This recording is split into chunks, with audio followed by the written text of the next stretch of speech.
Perfect. Okay, so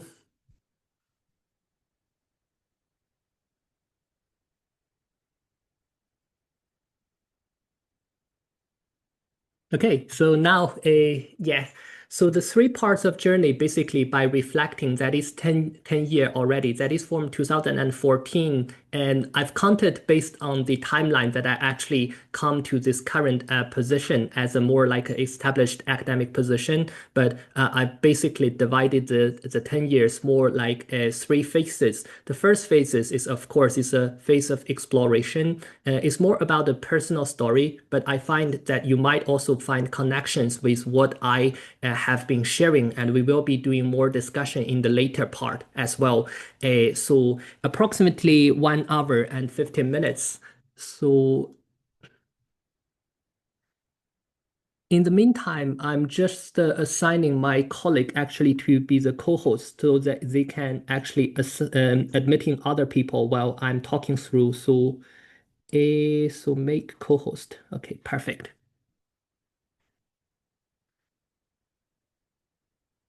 And also, Susha, I'm also making you a co-host so that you can also helping us admitting people. There are people coming to join, I think directly from the YouTube as well. So I'm going to make you a co-host as well. So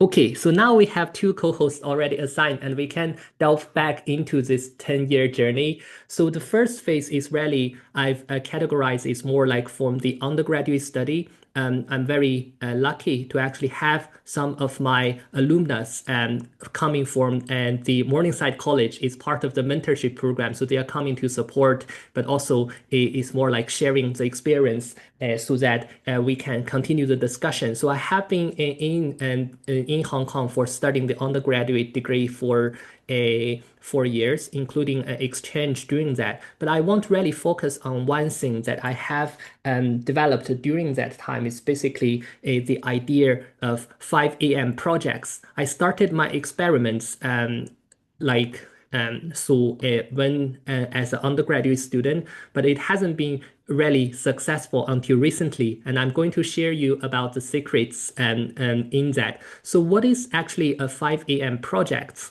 So basically, the idea is we are indulged with so many different kind of things nowadays. Like as academic or as a student, as a researcher, we actually spend a lot of time in communicating with other people. Do you have an idea that on average, what is the percent of the time of your working time that you have spent not actually on working, but actually on communicating about work, like basically liaising with other people and talk about the work rather than working on the work itself. So if you can actually have a guess in the chat bar, we will see if any of you actually get an accurate point.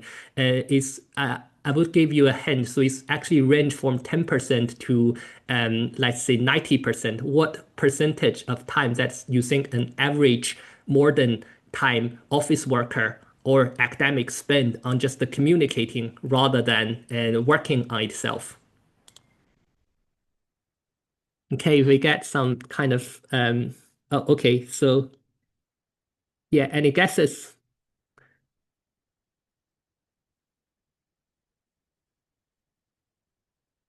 Yeah, it's actually not easy to guess because we are actually spending about 47% on average, depending on how do you categorize that we are communicating with people. We have loads of emails. We have a lot of things that we want to deal with. And that is true because I mean, my background is basically I've taken this college entrance examination before, and it's more like studying in one of the post-industrial city in China. So I actually haven't got used to using email when I was an undergraduate student. But the thing that I immediately realized is basically I've spending so much time just for replying emails and doing this kind of like work that are not actually directly building up to myself improvement or enhancing the study of itself. So from that time, I'm starting to realize that people tend to start to follow this working pattern from 9 a.m. to 5 p.m.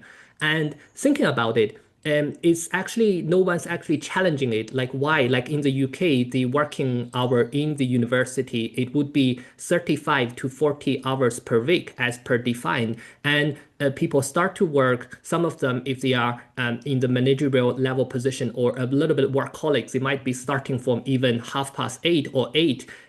But you will then started to receive all those sort of emails afterwards. So my idea is basically I've kind of spending my most energetic time, like by replying to other people's email, which is nice, but it's not the most efficient way of living my own life because as an undergraduate student by that time, I was thinking, okay, so I've actually then encountered this kind of life-changing book that I learned it to a friend of mine. So I'm actually getting this book view to you and to have a look. So this book is called 5 a.m. Club. I've encountered it actually in the library. There is always a section on, like mental health, this kind of stuff about studying skills. And someday I just encountered it randomly in the library and I started to pick it up and start to read.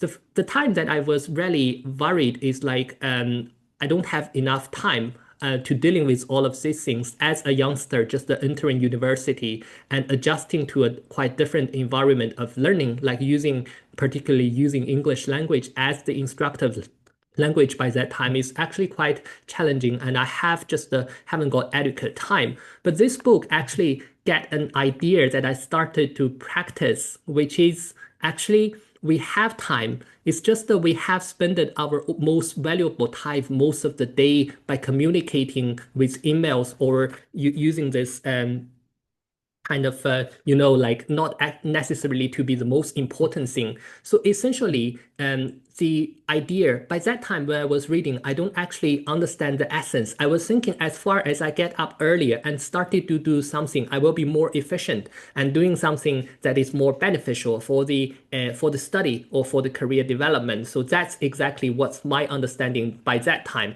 So I started to get up early. We are actually sharing a dormitory with the other person from the college, and I think they are quite annoyed by me because I keep having this alarm for many times, but not actually reminding myself to actually get up. So I kind of get up at 6 or 6-ish or 7-ish, and it's hard. I just haven't got this habits formed and I didn't know why by that time. It's like I'm trying this like for maybe 1 month and it doesn't actually works out. I was thinking, yeah, what is the reason? So what is the reason? I've now actually understand it. I've actually tried that for several different times, particularly then after coming to the UK and like during the winter, the daylights could be super short, and I'm actually trying to get up early, which is super hard. And I haven't managed that, I must admit, during my PhD study. I've always thinking if I can get up 1 hour earlier, I can then concentrate on using this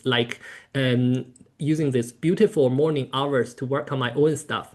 But then I realized it didn't work. So it's by chance that I was actually recommended by the other colleague to read this book again. And I started to read this book again. And then I understand why. Because by that time, I have a very superficial understanding of what is a 5 a.m. project. So now I basically understand. I want to show you something. Just bear with me. I'm going to just go there for 2 seconds, and I'm fetching that sheet to showing it to you, so you can get an idea of what I'm talking about. Okay, I'm back. So you might not be able to say it clearly, but this is basically a 6-day, 5 a.m. project challenge that I have been using for 2 years now. So before we have this meeting, I've been like working on my own 5 a.m. project, and specifically I understand why my previous attempts for getting up early and working on my own stuff actually failed. It's because I don't understand what is a 5 a.m. project. And now I have a deeper understanding. I won't say I fully understand, but now I have a deeper understanding. So what are the key points? I would say 3 key points. So the first key point is basically it must be something that I'm urgently needed and it's a skill or ability that I want to acquire with a short period of time. By saying that it's a short period of time, that it means it's within 30 days. And so let me share with you. So what I have been working on for these 2 months. So the previous months, because I was assigned to teach a new course called GIS. So it's a Geographical Information Science and 3D Modeling. So it's a new module that we are establishing. But to be very honest, the only reason that I have been assigned to teaching that course is being the module coordinator is because I have been using GIS in the previous position as a postdoc. So I'm not actually knowing how to teach the broader sense of GIS, but I will need to deliver. So I assigned this as my 5 a.m. project. So I get up at 5-ish, of having my breakfast, and then all this kind of housekeeping things, and also coming to work, which is like 2 minutes away from my home. That is also a strategic decision. We're going to talk about later, like why it's important if you are doing job hunting, it's important to leverage everything that is possible, not only about your career planning, but also about time management, but also about finance management as well. So I'm focusing on the 5 a.m. project. So I then come into the office. No one's here, maybe apart from the janitors. So they are here, but no one is here. So it's just the tranquility. So you can really focus on, and I will basically reminded myself not to open the email box, because then I can focus on what is really important for myself, which is learning GIS. So within 30 days, I'm now actually able to teach the Scottish government planners who are actually, they have used GIS before, but probably not catching up with the newest trend.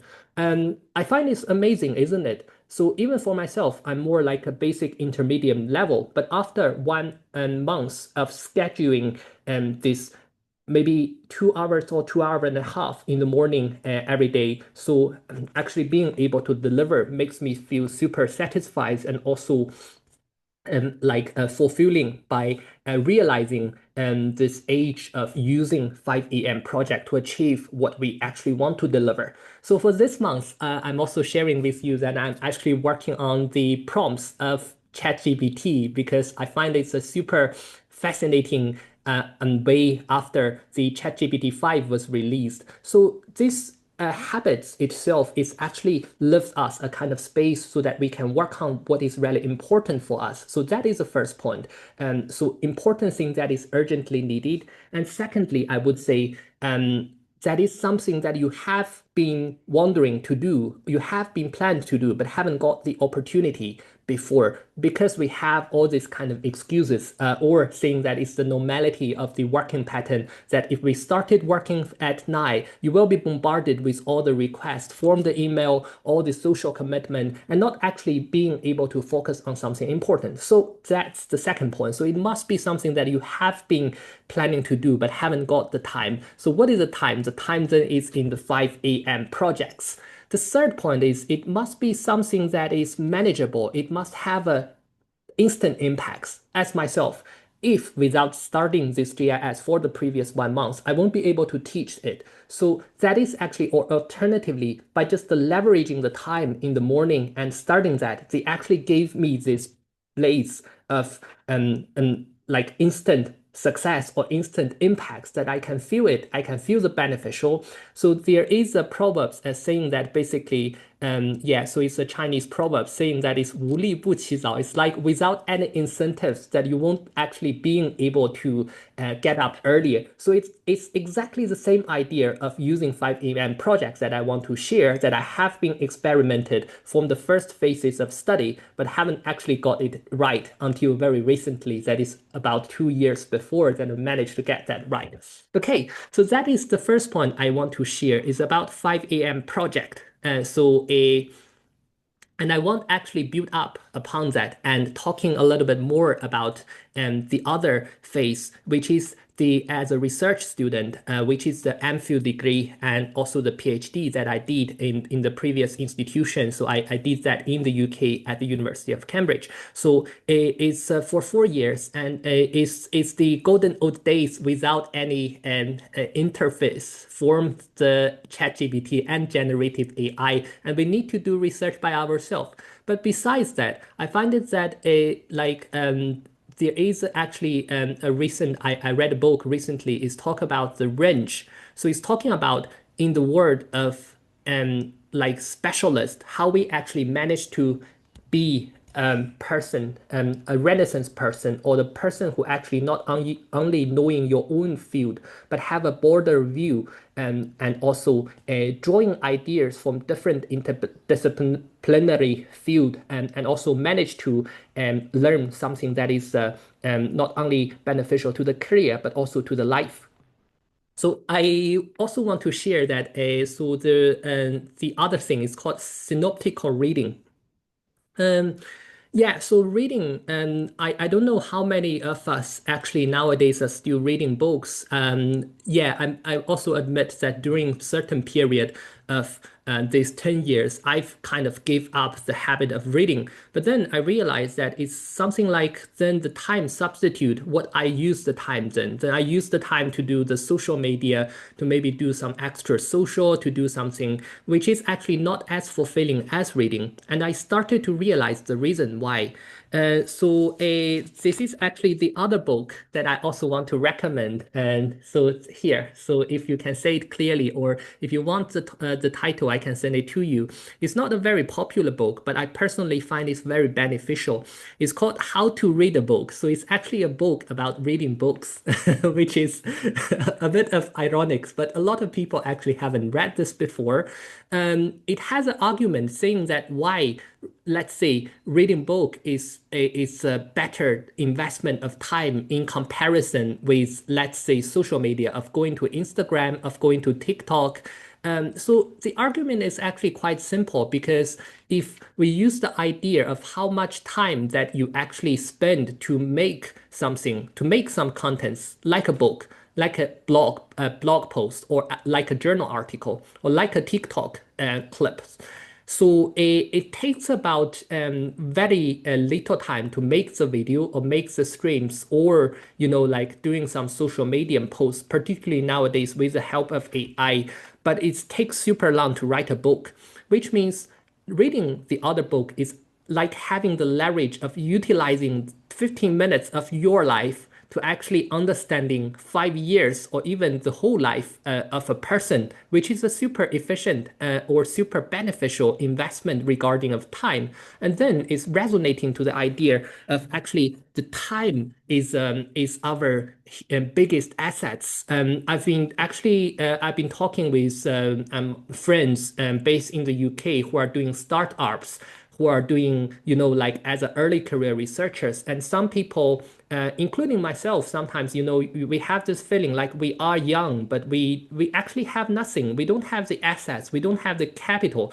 We don't have, like so many things. But thinking from a different perspective, we actually have one of the most important things that a lot of people, a lot of billionaires or trillionaires, they don't have. A lot of people talk about Warren Buffett or talk about Elon Musk. Let's talk about Warren Buffett, because for him, he's rich. A lot of people want to be him. But let me pose a question and let's think together. Do you think that Warren Buffett would like to exchange your life with him? Or would you think that you, at this moment, you want to change your life with his life? Particularly for our group, with a group of young people, I think the idea is probably not, because how old is him nowadays? Probably 91 or 93, probably. Yeah. So we are actually having a budget. We are actually having an asset that is actually more being valued by the richest person in the world. That is actually time. So we talk about the idea of being young and not actually able to having a lot of social status. We don't have a lot of money, but we have time. And as long as we can utilize the time to do something that is more, I would say, more productive, but also more beneficial to our own development, such as reading books. And that is actually the argument of why probably reading book is a very good time investment. And I would say that in the past 3 or 4 years, basically, I've kind of developed a system of how to read a book, but also how to read widely and effectively. So I want to share that with you. So the first thing people talk about is like they are worried about they are not reading fast enough. Like, oh, okay, so it's like I'm reading very slowly. Can I develop some skills to read fast? For me, to be very honest, sorry for being blunt, I think that's actually a little bit bullshit because it's not about the speed of reading how fast that you actually read. Because most important things from my perspective from reading is basically how fast that we can think. It's basically the power of thinking rather than the power of reading that is most beneficial and essential in the reading. So that's also my argument. That's why probably reading as a habit or as an entertainment won't be totally replaced by generative AI because generative AI, they can read, but they cannot think. They can say something that is very formal, very structured, but they don't understand what they are saying. So thinking is still the procedures that we can get from the reading. And I use the idea actually also from this book. So they mentioned there are 4 levels of reading, the very fundamental level, the elementary level, and also there are other levels. I won't tell much about that so that people can have their own time to read it. But I want to share about the fourth level of reading, which is basically called synoptical reading. Synoptical basically means an overview of a larger landscape and basically is the idea of, let's say, I'm not a computer scientist, but in my work, I'm now troubled by AI, particularly generative AI, and I want to learn about AI. So how do I learn about AI? By reading. So I would think that from the past experience, I've utilizing reading, synoptical reading, focusing on specific areas such as investment as a person who's just setting out for life, such as like on career planning or career development or on productivity or on time management or on like I'm recently reading a book about emotion. I'm not a psychologist, but I want to understand about emotion, and that is basically there is a very strange phenomena that I actually observed by this. So we have a lot of experts, we have a lot of specialists who are focusing on AI, who are focusing about psychology, who are focusing about investment. But believe it or not, after really reading about 3 to 4 books, I won't say I'm an expert, but I feel very interesting because when talking to the people who are expert in their field, even if I'm only reading 3 books, but don't make me wrong. So the reading, that means I'm really delving into that book and really making some notes, understanding what they are talking about, getting the cages. It's not like just browsing through them, but basically feeling that we are like a intellectually form an equal partnership when discussing these ideas. I was actually like I think during one of the conversations, one of the investment bankers in London, we are talking about something about this lifetime ISA, this kind of stuff in the UK, and he asked me which business school that I actually came from, and I must admit I feel it's such a compliment, but also I feel a little bit shame because the only thing that I have done compared to his robust training is I only read 3 books, but thoroughly in the ideas of pension and investment in that field. So I feel like it's such a powerful things of doing synoptical reading. And for more details about how to do synoptical reading, this is definitely the book that you want to find. But just to put it simply, that is firstly, we want to identify what are the books that you want to read and how do you want to read them and what is the sequence. Yeah, let's say that there are 2 books and they are all about job hunting. I'm going to use more like substantial like cases in the in my sharing about the third part. But I'm going to say that the strategies of reading book is quite important. Like which book do you read first, and how do you actually read them? So that is the idea of synoptical reading. And then people get the question, so when do you have the time to read the book? Well, the answer is actually quite simple because now we have the 5 a.m. project.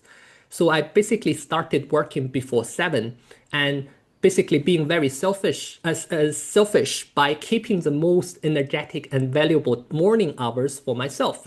And then I basically, if there is no teaching or any other commitment, by the time at 4 p.m., then, or even 3.5, if I finish all the work that I do, then I finish. And then I go to gym. And then there is a very long evening, particularly by residing in the rural part of Scotland. Then you have about 3 to 4 hours in the nighttime. If I'm saying if I'm using them to watch YouTube or TikTok, then it also like pass. But I will rather use that time to do my synoptical reading and really learn about this and really enjoying that leisure time, but also the edifying and the joyfulness of reading books in the evening and drinking a cup of tea sometimes. So this is the idea about synoptical reading. I leverage this to actually learn some different disciplinary, including finding out how to find a job in academia in the UK effectively by reading about 20 different books on this topic. But I find it actually only 3 books that are actually, it's like the 20%, 80% rule is like only 20% of the readings that will leverage you 80% of the outcome. And it's the same. But I won't say that the time of reading the other 70 book is a waste of time. It's not, totally not. So firstly, I understand more. I get the leisure from the reading itself, and I'm kind of understanding what's these area is like. So if let's say I'm going to recommend some books for you, if you want to read more about finding a job in academia, then I've definitely get this list with me because after reading those books, I'm getting more confident in doing that recommendations by having this comparison. Okay, so yeah, so now we have about like 15 minutes left. I want to really focus on the last and same, which is the third point. So now we have I have the undergraduates, I have the chance of having an exchange in Canada, all these sort of things, enjoying the life, and probably not a gap year, but manage to travel as well. And then coming to the research studies. And then finally, yeah, somehow I find that I will need to find a job then. Then, well, this is more like a jokingly saying, but basically have been planning this for a bit time by just the reading career books and understanding, or even being a little bit more critical about how the current education system actually shaped us as a person or how we actually being institutionalized if you tend to be a little bit more like conspiracy or being a little bit critic about our current educational system. But the key point is by the year of 2002, I realized that I'm now on the job market and it is very stunning at the very beginning because I've realized that these like rosy picture that has been portrayed by my previous supervisor without any without any bad intention, but they are just giving you the sense. Like I remember the first day when I entered the university, it's actually one of the retirement party of one faculty member from Cambridge. So he invited us for this kind of garden party. So we all went into his garden party and he's like, oh, I've been doing this research for about 40, 50 years and now it's my retirement and all the students, they're coming up, they are very happy, like flowers, drinks, talks. I've kind of imagined, is this my life after 40 or 50 years? So you have this kind of, now I would call it hallucination or illusion about this is actually, or disillusion, I would say. So what will happen after 30 or 40 years? But it's not true. It's not true nowadays. Because why? Because so for those people who actually retired, they entered this job market like 40 or 50 years before, and we are kind of in the job market now or during this short period of time. But it's how but we are kind of modeling our expectations, but also our strategies based on those people who have entered the job market about 30 or 50 years before. And also through the synoptical reading, I've get a little bit understanding about the UK's higher educational system, starting from the very beginning, in between the First World War and Second World War, then extended to the Thatcher reform in the 1970s and to the recent reform of the 1992, where a lot of, like the booming of universities, there is actually a period of time that is quite thriving. And no matter so for a lot of people in the previous generation, they haven't even got a PhD or they haven't got a lot of adequate working experience, but it's quite easy for them to actually get a job in the academia. It's not because they're particularly competitive or it's because their expertise are particularly appropriate for their working era. It's more like the market. It's because the market have a higher demand, and it's simply easier. But it's not as easy as for us for them. But I would say I won't be against this or saying that this is a complaining about our situation. My simple point is basically we shouldn't model our expectations for the job market based on people who are 30 or 40 years who entered this job market before us. So that is my key point. Of course, our supervisors are being very supportive, particularly intellectually, but I don't actually think just by talking to peers, like in my realm, but also in social science in general, particularly for international students, like the supervisors, they are not particularly passionate about talking to the market, to the student and sharing about the strategies. There are probably three reasons that I managed to summarize.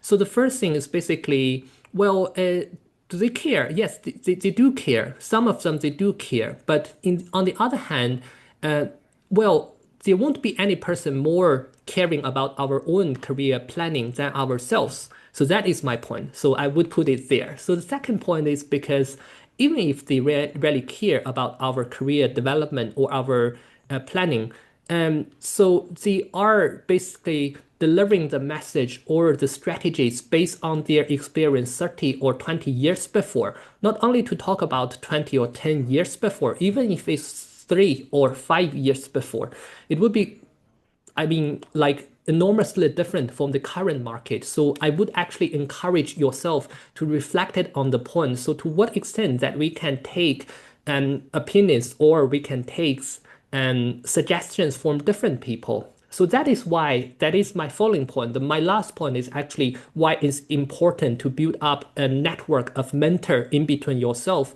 and for the career trajectory that you want to develop, because our supervisors, they are superb on instructing our dissertation at PhD level or superbly intellectually very edifying, but probably not that helpful regarding to the career or job hunting due to the previous 2 points. And the final point, well, you might think about because well, I can now say because now we are at the position to taking in some PhD student and etc. So we understand that for us, it's important for the PhD student to have a healthy life and work balance, but also manage to graduate. But that is basically simply our largest goals. We believe their capacity. But once you've managed graduated, your supervisor is not at any more responsible for you. So you are on your own, basically. Some of them, they might be still supporting you. Of course, they will be your references, but being very realistically, so once you finished, and also from an institutional perspective, I know like some people might disagree with me. So what the institution cares about, probably not about my research, probably not about my career trajectory. Of course, they care, but what they care most is basically how long it takes for me to graduate. By the time that I finish my dissertation and I submitted, their work is done, because that's how this educational system works. If you extend it, no matter what is the reasons, it's gonna to influence the university's financial status. It's gonna to influence their evaluation in the student survey and the TEF, the Teaching Excellency Framework, and ended up influencing their performance. And I would reckon that is the same circumstance for a lot of universities, not only in the UK, but in general for the university in the West, under this kind of neoliberal idea of you are on your own, but the institution is only responsible by the time you graduated. So that's another point that we want to set out for our own life, and we want to really reflect it on what is the best strategy for us. Like, for example, a lot of supervisors are saying that you shouldn't publish paper because you should really focus on your dissertation. Is it correct? Well, it is correct to some extent.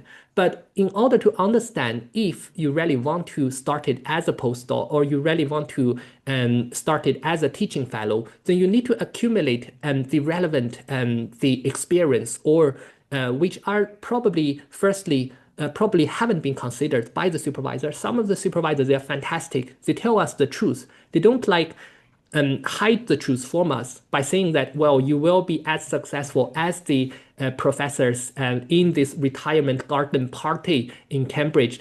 Most of us won't, because that's according to the statistics. That's a cruel reality. I have actually checked this. I want to have the final actually interaction with all of you. I've checked the Royal Society's data, which is the kind of STEM subject. So it's the engineering science, the PhD, and they have a diagram published in 10 years before talking about how many of the PhD actually ended up in the academia, which is not saying that ended up in academia is a success, but it's just about the reality about what is the percentage. Have a guess. If you want to type in the chat bar, I'm happy. So let's say there are about 100 of people who actually get their PhD. Do you think how many of them are actually getting into postdoc, meaning that they are working in academia but on a fixed term contract rather than on a permanent position, but they enter academia as postdoc? What would you think is the percentage?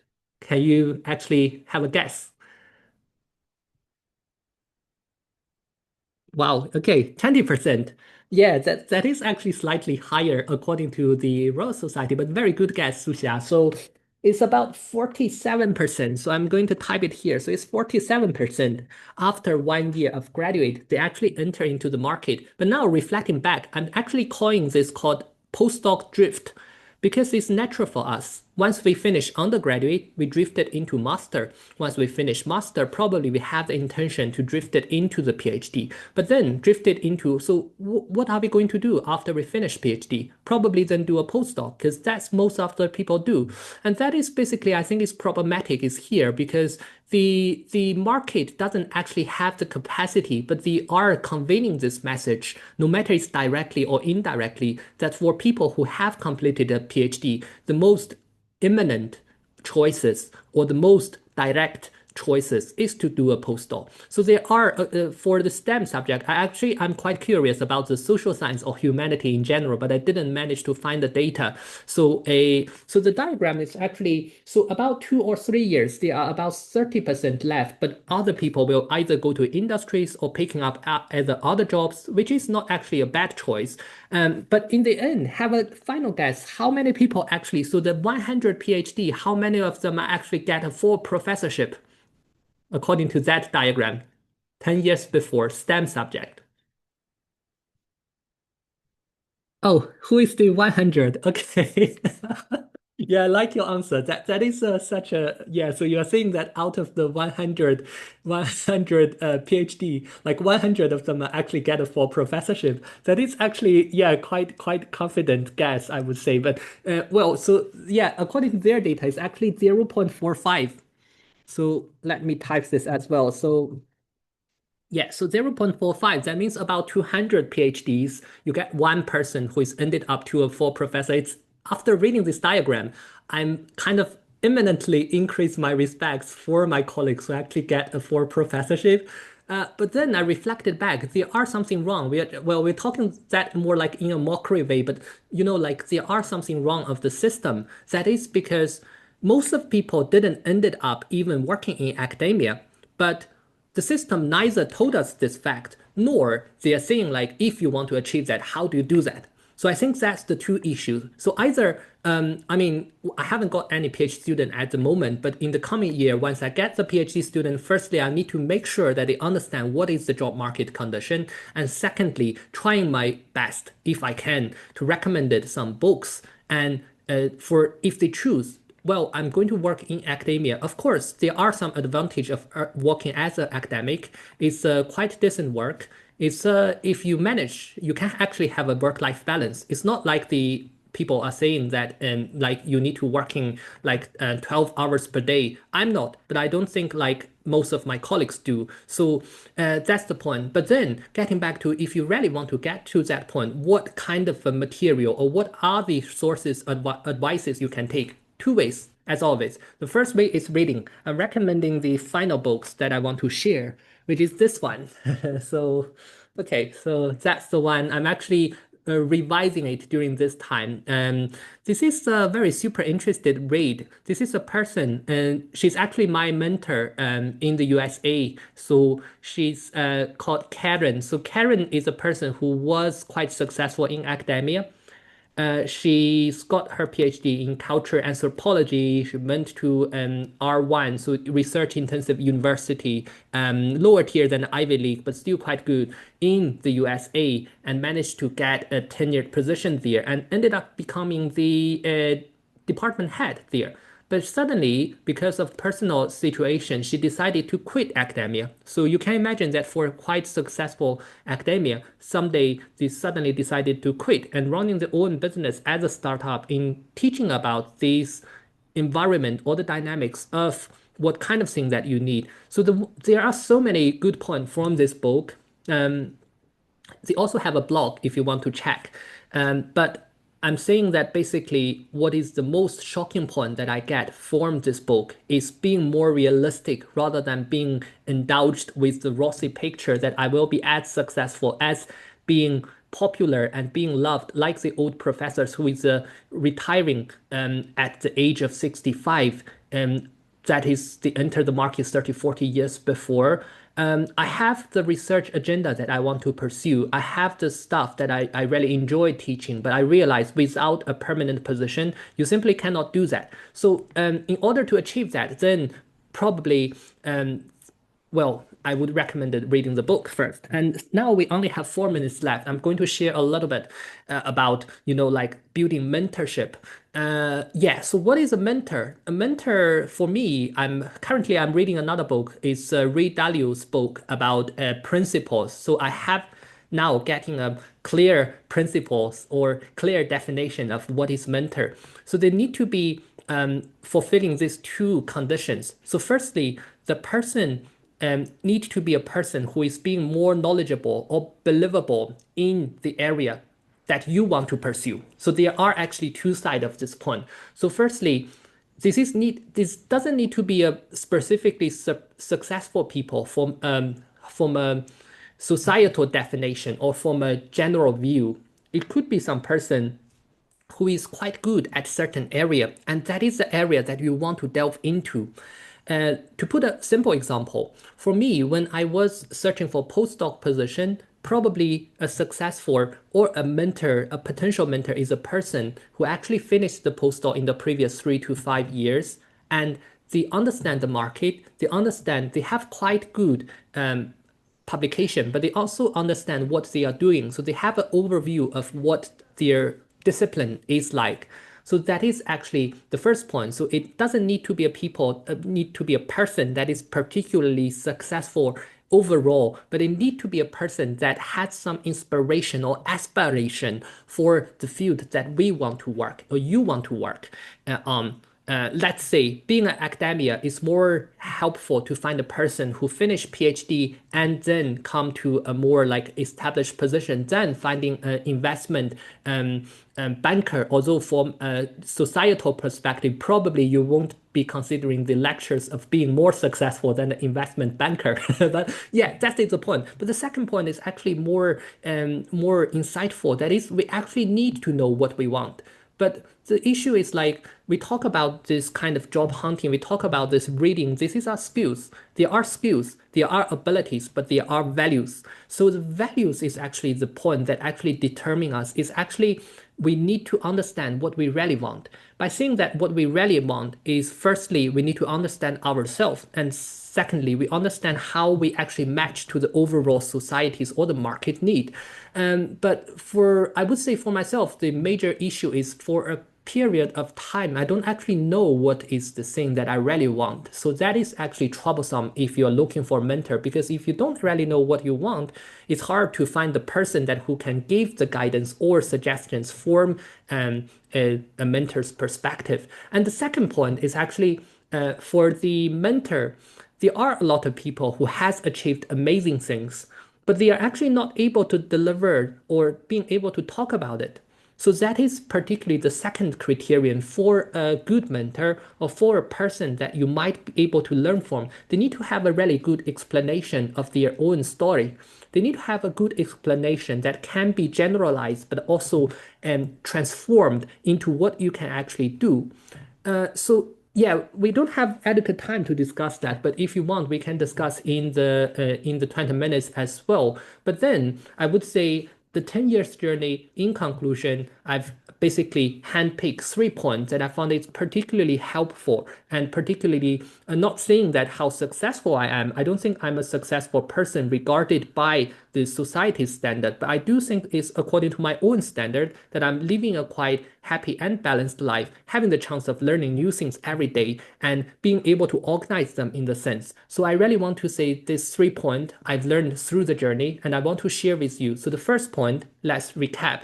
The first point is 5 a.m. project. Then you can leverage your energetic morning to do something that is really important for you, not for others, not to reply emails.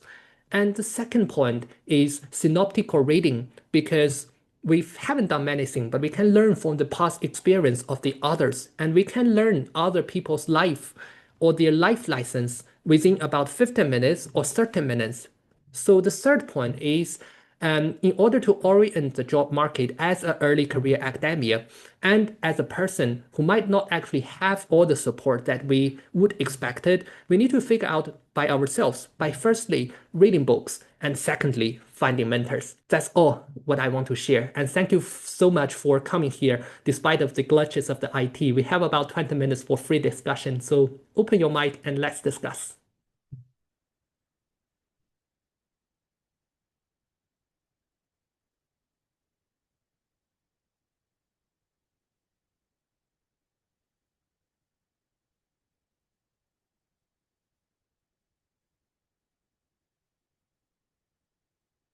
Yeah, while you are probably coming up with or questions or comments, I'm actually checking if there are any other people that want to join but haven't managed. So bear with me. But in the same time, if you have any comments or if you have some point, if you disagree or agree, you can just raise it and we will take good advantage of the remaining 15 to 20 minutes. Okay?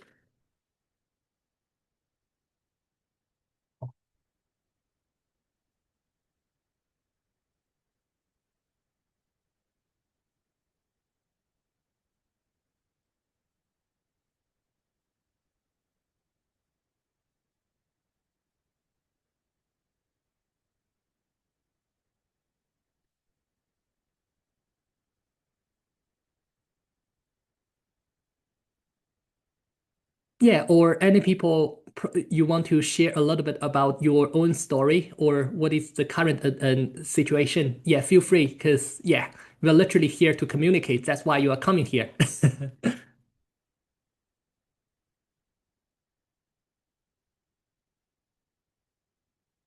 Oh, yeah, forgot. I'm going to shut down this recording so you feel more safe to speak whatever you want. Okay, so.